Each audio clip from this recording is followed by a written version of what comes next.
李显龙卸任总理后的首次正式出访，为什么偏偏选在这个大国博弈最焦灼的时间点直奔中国？高层在这个节骨眼上的每一次走动都绝不是偶然，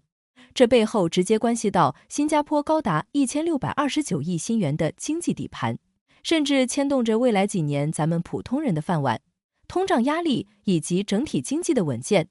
今天我们就抛开网络上那些情绪化的猜测和站队论，客观实在地来分析一下，李显龙以国务资政身份开启的这趟行程，到底向外界释放了什么明确的信号？在风大浪急的地缘政治变局中，新加坡又凭什么能继续稳坐亚洲超级连接点的位置？如果你也关心下半年的大环境走向，关心手里的资产能不能抗风险，这期视频会给你一个清晰的底层逻辑。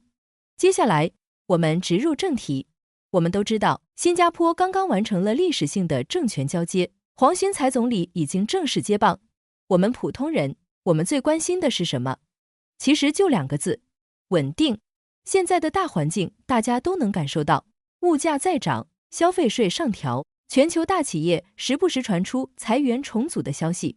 在这样的外部压力下，新加坡的经济能不能继续保持韧性，直接关系到咱们的公积金账户能不能稳健增值，以及未来的职业前景有没有保障。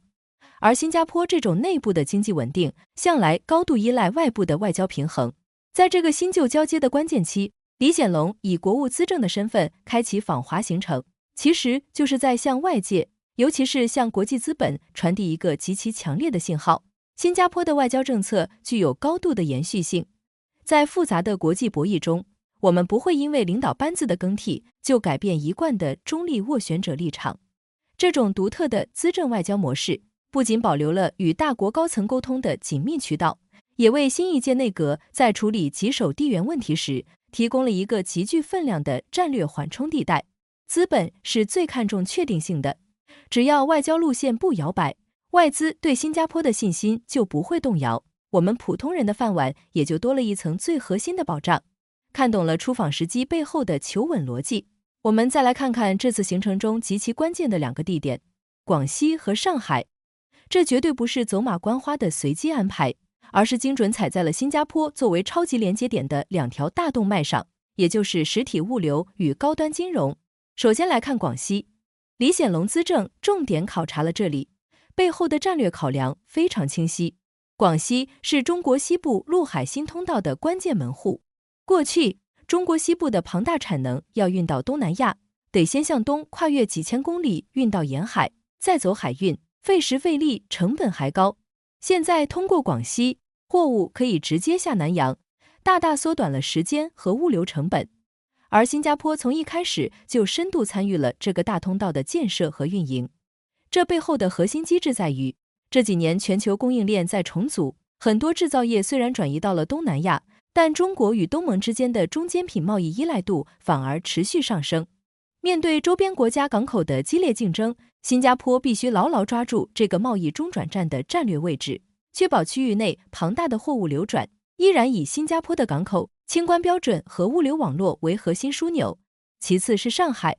李显龙出席了第22届摩根大通全球中国峰会，在一个国际资本观察中国宏观经济的重要窗口，由新加坡的资政来发表演讲，这个分量不言而喻。上海是中国的金融与科技中心，根据新加坡官方发布的数据，去年沪新双边贸易额逆势增长了惊人的 17.6%， 远超整体平均水平。这说明新中两国的经济绑定早就跨越了早期的传统制造业，深度升级到了高端服务业、绿色经济、数字贸易以及金融资本的互联互通。不管外部环境怎么脱钩锻炼，资本总是要寻找安全、高效的避风港和中转站。一南一北的布局，广西保的是实体供应链的畅通，让货能高效的走；上海抓的是高端金融资本的流动，让钱能安全的赚。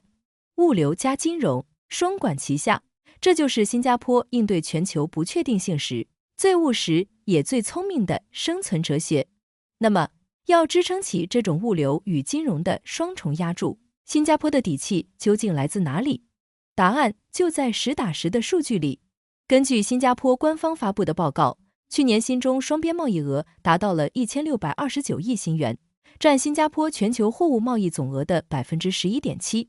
中国依然是新加坡最大的贸易伙伴。这种经济体量上的相互依存，是任何地缘政治的口水战都无法抹杀的客观现实。但新加坡的高明之处在于，我们不仅仅是停留在做买卖的层面，更是通过几十年来深度的制度性合作，把自己变成了中国连接世界以及世界进入亚洲时一个几乎无法绕开的关键节点。回顾过去，你会发现新中政府间的合作项目完全是精准踩着中国产业升级的节奏在演进的。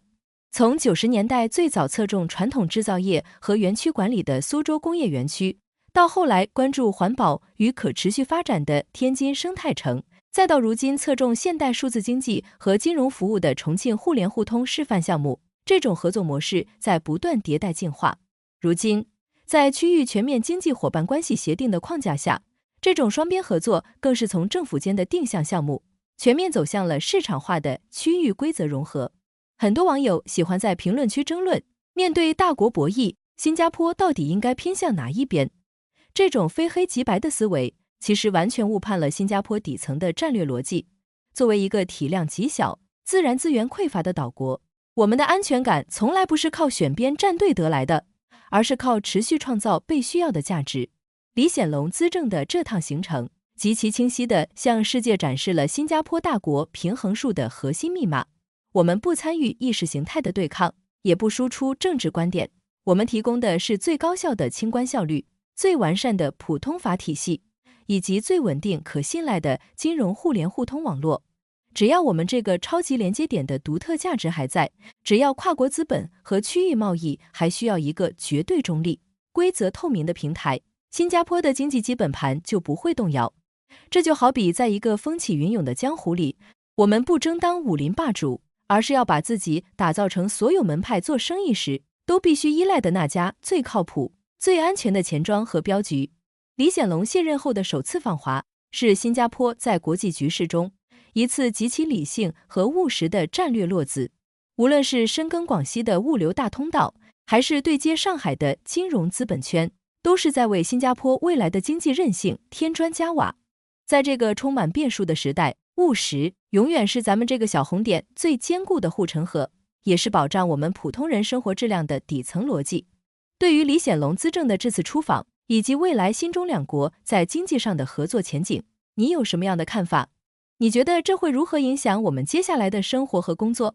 欢迎在评论区留言，分享你的真实想法，我们一起理性探讨。如果你喜欢今天这期视频，请记得点赞、订阅频道，并打开小铃铛，这样你就不会错过我们每一次深度的热点还原。感谢你的时间，我们下期视频不见不散。